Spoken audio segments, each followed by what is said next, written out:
All right? So the selling price, the profit, will still come to the investor. They are not disadvantaged at all.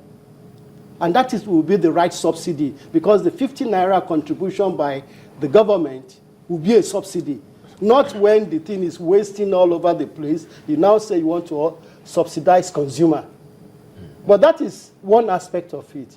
The other aspect of the way forward has to do with what should the minister do in terms of the energy mix into the country. And this is where, apart from continuing on what they meet there, that is what the previous administration has done, trying to strengthen the transmission network, trying to complete the generation units and things like that. I think we should be focusing on the renewables. Because right now, the technology choice for renewables, by and large, meets grid parity. That is, you can, with a lot of, some incentives, you can use solar energy, you can use ocean thermal energy to generate a lot of things we are doing right now. For example, all over the world, everybody is talking about utility-grade solar PV system. And the northern part of Nigeria is the most beneficiary of such a thing, because they don't really need to transport gas from the south to the north. The solar insolation in the northern part of Nigeria is very high because of our proximity to the equator. And most of the northern area, from northwest to the northeast, you can have the equivalent of a Egbin Thermal Power Plant using CSP, concentrated solar power. The technology is such that the output of water through such a thing is about 500 degrees centigrade and 90 bar, which is even more than what is being fed into a Egbin Thermal Power Plant to generate electricity. Do all of this also fall under embedded generation? Well, embedded generation means, or distributed generation, it means that you can generate outside the traditional grid and create your own distribution network, which will be very good because it minimizes the cost of expansion.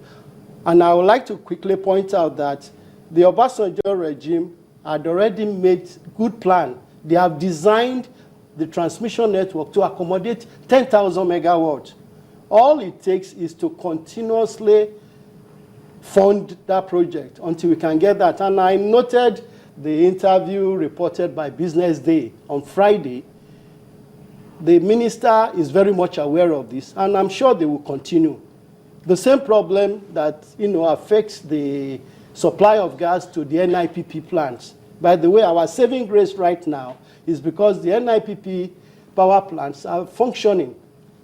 It's like if you have a brand new car compared with a jalopy, you can do a car hire service effectively. We are with minimal of maintenance. Apologies here, Prof. Let's go back to the system you highlighted concerning the solar integrated system, talking about how much we can get from the northern part of the country to the extent that this can almost equate what we can get from the Egbin power plant. Why, even more than that? Let's talk more on that and see the possibility of also exploring in that direction. Well, there's not much to say other than the government needs the political power to, first of all, provide the policy framework that will stimulate the private sector to be doing that. Is there any hindrance? Not to my knowledge. It's even easier than the traditional fossil fuel-based thermal power plants. The reason I ask that is because if you look at, the investment that the federal government has made only recently, especially now that they're thinking of making another transmission or adding to the capacity of their transmission, network, and also the amount of money they're investing in the NIPPs, trying to finish, to finish the generation plants, as it were. Do you really think that they will be interested in, building this solar networks and solar power plants? It's not for government to build. It's for private? Yes, it's for government to facilitate the private sector investing in an attractive area. You understand? I'm not saying government should fund anything other than, for example, we are talking of solar and all those things. There is a lot of documentation about the solar installation all across the country. There is some documentation on the wind regime in the whole country. I'm not talking about wind because the wind regime in Nigeria does not favor wind power plant. But when it comes to solar, all over the country, from the south to the north, you can use solar PV. Not the way we use it right now for street lighting, small things. Real grid level solar power plants, megawatts type of solar power plants. We can do that right now across the country because the installation is sufficient, if not more than that. But with particular reference to the northern part of Nigeria, there's a technology choice called the concentrated solar power, which is more suitable there than in the south.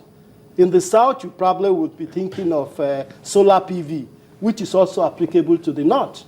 But the only thing is you have to know the technology, and it has to be properly engineered. Sorry, Nyota, now I'm going back to what you said about NEC, and I want to also talk about the ministry proper, because it would seem as if we don't have the expertise, the know-how, the technical know-how, or, if you bring this form of reminder, let's say that is what it is, because perhaps maybe some of them, this is not the first time they're going to hear about the CSP and the PVs.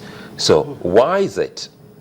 Because we've been in the dark for too long. So why is it that no one is looking in that direction at the moment to solving this? And we keep going down the road that is more or less quite difficult, talking about gas-powered turbines. Two reasons. One is the fact that most of our decision-making personalities, they don't have the right background. And we have just given a clear example of the regulatory body. Secondly, is the nature of our civil servants. No civil servant can walk up to a minister of a PAMSEC and say, I have bright idea or innovative idea, except he's invited. I mean, we have observed this because we have given presentation to virtually all the major government agencies about the way forward. We call it beyond oil and gas. And I've not even talked about the other renewable from the ocean. For the coastal states, we have a lot of resources to generate electricity that is available, and it's a multi-product technology. Very quickly, before we leave now, just give us your closing statement to the government and those who are saying they're ready to fix this. What would you be saying to them in a minute? Well, first of all, they should, from the viewpoint of the minister, he should focus his attention on creating policy. Out of the three portfolios he has, power is to me, is the easiest because you have a regulator. So you don't have to worry about the operation of the power sector. But more importantly is to initiate policies that will stimulate investors coming into the power sector, especially in the renewable areas, like ocean thermal energy conversion that is multi-product. For every 100 million liters of, megawatts of electricity, you have 100 million liters per day of potable water. You can, enough to satisfy the whole of VI.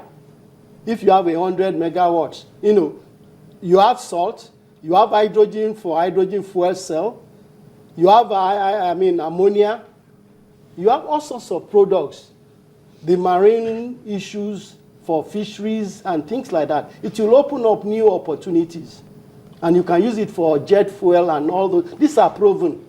There's no research going on there. They are already well established. Professor Segun Aderibigbe, we would like to thank you so much for spending time with us. We do hope we'll keep the conversation because we'll be coming back to you in the days to come, trying to see how we can get ourselves out of this darkness. Many thanks for spending time with us again. Professor Segun Aderibigbe, he is a mechanical engineer and an expert in the power sector. And we'll take a moment here. We'll return shortly to look at another matter here on Sunrise Daily. You stay with us.